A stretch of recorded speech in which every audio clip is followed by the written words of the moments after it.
So should you buy property now or should you wait? That's always the golden question, and the same excuse a lot of people use to not act now, and then in 6 to 12 months time, I hear the same thing come out of their mouth, which is, gee, I wish I would have done that sooner. If there's one thing I could rewind and do again in my life, it's buying property at a younger age, because property will compound in growth over time, and that's how you build your wealth. So today, we're going to go through, should you be buying now or waiting? And I've put the date up top, so August 2025, because I'd love some context when you're watching this video. But if you're new here, subscribe to the channel, hit the like button. It really helps grow the channel so I can help educate as many people as I possibly can when it comes to property and personal finance. But we're going to get started. We've all been raised on the idea of the great Australian dream. Owning your own home and building equity, that's going to secure your financial future. It was easier for our parents when they were younger because the income to cost ratio was a lot lower than what it is now. So what's ahead for us? Today, the landscape is extremely different, and the interest rates make every move feel critical, because when interest rates are where they are and incomes are where they are, it becomes a massive part of your monthly expenditure. The forecasts for Melbourne are showing that we could leave the country in 2026 with house price growth. We're predicting a 6.6% increase in house prices over the course of 2026. That's $65,000 in just 1 year, and units themselves can jump over around $43,000. This is off some research from KPMG. So if that happens with the house prices, this is the equivalent of house prices climbing $178 per day. So today we're going to break down these following things in very simple terms: why buyers are acting before the rate cuts, how to decide if you should buy now or wait, and the mindset and strategies that can help you buy with confidence in this market. Firstly, we're going to look at why Melbourne is leading the nation. So interest rates are likely to decrease further in 2025 and into 2026, which naturally will boost borrowing power. Investor activity is also returning to Melbourne after everyone flooded to the Western Australian market. Now all of the WA residents are returning the favour and purchasing here in Melbourne. I actually have 3 clients at the moment based in Perth that are purchasing in Melbourne. So I'm telling you from boots on the ground, this is true. The unit market is very affordable for Australian property, and it's forecast to give a 7.1% growth over the course of 2026. That is some significant growth in the smaller value properties where you can build up some equity really quick and supercharge your wealth from the beginning. Melbourne has been napping since the pandemic, and prices didn't run anywhere near what Brisbane and Perth did. So if you were a property investor before this, you would have heard to buy in Brisbane, you would have heard to buy in Perth, and if you did, you would have made a lot of money. But if you didn't, I'm not saying that Melbourne is going to be the next Perth that experienced over 20% growth in a very, very short period of time, but Melbourne is tipped to start increasing, and all the research is pointing to that fact. So 2026 is looking like the turning point for Melbourne. And now, put simply, waiting rather than buying could mean an even hotter market and more competitiveness. Early movers will prosper in 2026 and beyond. The early movers really prospered in Perth, and same with Brisbane. The problem with borrowing powers and interest rates decreasing is that when rates decrease and borrowing powers increase, it's not just your borrowing power that increases,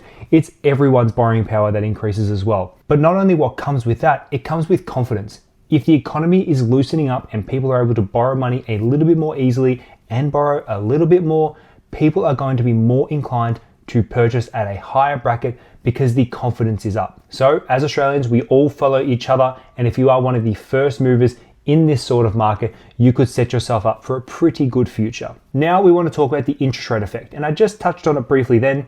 The lower rates will instantly increase your borrowing power, and depending on your situation, just 0.25% can increase your borrowing power by $15,000. But what that's going to do is simultaneously increase house prices, probably not by the $15,000, but it will increase it. So what you're buying now will cost a little bit more when the borrowing powers increase because people have more money. So like I said before, everyone gets the same borrowing power. That's what we all need to remember. Property prices will naturally respond to the demand, and this will increase the prices very, very sharply.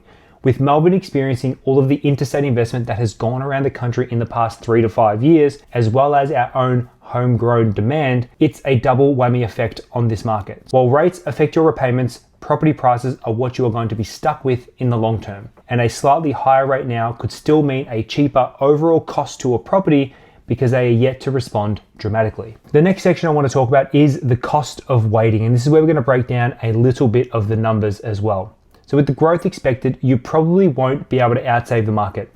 Unless you can save, $60,000, you're not going to make up the difference in the equity grown in the property, as well as the deposit you're going to need to be able to purchase that property as well. So as we said before, KPMG has forecast Melbourne houses to grow 6.6% in 2026. That translates to $65,000. So that median house that's worth $983,000 could really cost closer to $1,048,000 by the time you are ready. So if you're targeting a 20% deposit like most people, you need to save an extra $13,000 just to be in the same position to be able to purchase that property. But that's $250 per week. It's a lot to save in just a week. You could probably save it. I'm not going to say you can't. $250 a week for someone that's pretty disciplined is definitely able to get done. However, you're going to need to borrow an extra $52,000, which will cost you $307 a month on just a 5.5% interest rate. That $65,000 that you've either saved or you're paying for with interest could actually be working for you as value in the property if you just moved a little sooner. This could be part of your wealth base rather than a cost. Next, we're going to talk about buying in the right market and why it matters.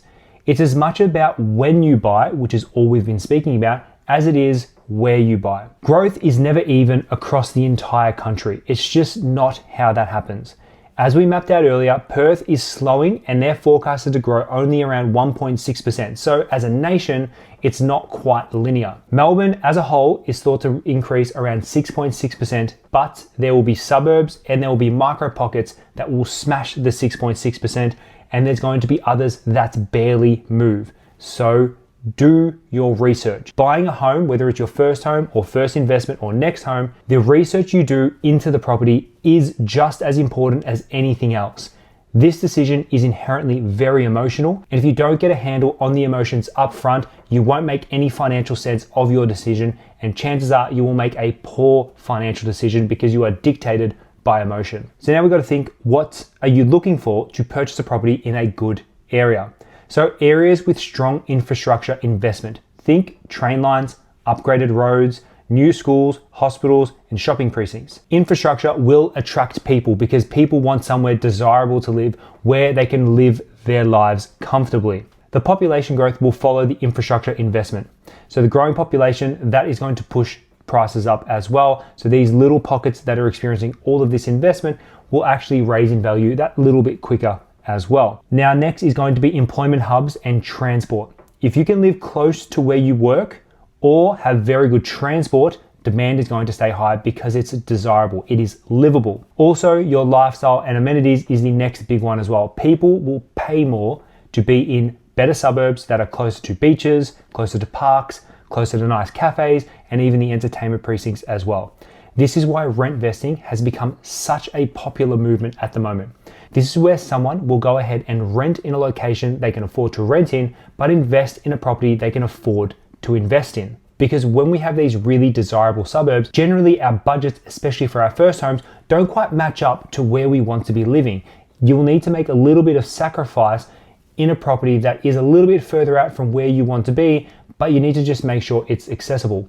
So that's why rent vesting has become such a popular movement in Australia, because house prices in the desirable areas are just becoming super difficult to achieve. So even if the broader market like Melbourne is running super hot, you can still get above average growth when it's combined with timing. And what happens when it's combined with timing? That's where your property does the heavy lifting for your wealth base. Next, we want to do a little bit of a mindset shift. Timing the market or time in the market. It's a classic saying, but we're just going to go over it. So this is the part that I think you're really going to want to hear to finish off this video. Too many people get stuck trying to pick the perfect time to buy. They wait for prices to drop or interest rates to fall or some sign from God that the market is safe again. It's not going to happen. When you realize the market is safe to invest in, or you feel like it's safe to invest in, you're already too late. While you're waiting, the market doesn't stop. Even if there's a small dip, think post-COVID here in Melbourne, we plateaued for quite some time. Over the long term, property tends to perform. Now, I'm not going to promise property is going to increase because, we never know what's going to happen. But if history tells us anything, property is generally going to increase over time. What builds wealth is time in the market. The longer you wait to get in, the more expensive your entry point is going to be, or your cost base even is going to be. So buying a quality property in a good area and letting the compounding growth do the heavy lifting, that's what builds your wealth. So instead of waiting for the stars to align, make your move when you are ready. Now, I know this all sounds like a scare tactic to get you to purchase a property, but it's just an effort to get you to take it a little bit more seriously, because every good wealth base starts with property. And if you don't have property, it gets a lot harder to build wealth into the long term, because property is something that you can leverage. But then again, we're not just worrying about what you can leverage, we also need to worry about property being a home to live in. Yes, renting is a strategy and you can rent for the foreseeable future, but a lot of people do want that emotional stability of a property that they own. If you found this video interesting, hit the like button, subscribe, it really helps support the channel.